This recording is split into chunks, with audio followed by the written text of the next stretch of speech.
بسم الله الرحمن الرحيم سلام الله عليكم ورحمة الله تعالى وبركاته وعن ونكسن دعوضياش قدرين تيقيمها إننا مضن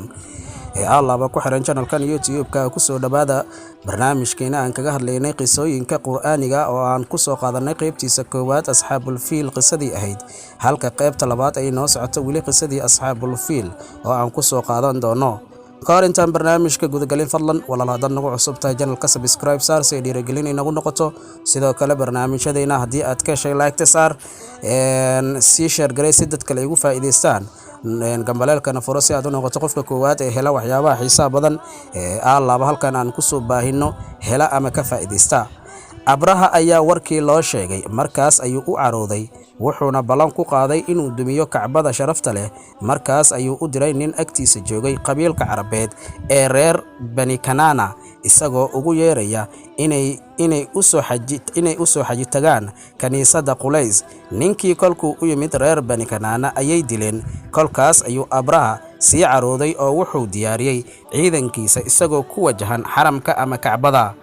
carabtii markay maqleen in abraha doonayo inuu burburiyo kacbada ayay ka caroodeen oo ay jihaad ku cilaamiyeen waxaana ciidankii abraha ka hor yimid nin carabeed oo la dhaho Dunafar wuxuuna soo abaabushay ciidamo reerkiisa ahaa iyo cid kale oo ah carabtii careysneed labadii ciidan way isgaleen kadibna waxaa la jibiyay ciidankii Dunafar markaas ayaa la qafaashay Dunafar oo abraha ayaa rabay inuu dilo balse Dunafar ayaa ku yiri abraha boqorow waxaa ku qeyr badan inaadan idilin ee iska keedhaaf abraha wuu iska daayay oo ma uusan dilin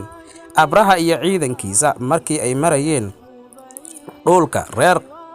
Qathcam ayaa waxaa ka hor yimid ciidan ka kooban laba qabiil oo Qathcamiyiin ah waxaana hogaaminayay Nufayl ibn Habib hase ahaatee abraha waa la fuqay ciidankiisa Qathcamiyiinta wuxuuna xabsiga dhigay Nufayl wuxuu rabay inuu dilo balse sidii Dunafar oo kale ayuu Nufaylna cudurdaar muujiyay oo uu ku dhahay boqorow waan ku adeecayaa aniga iyo labadayda qabiil ee iska keedhaaf abrahana wuu iska daayay oo ma uusan dilin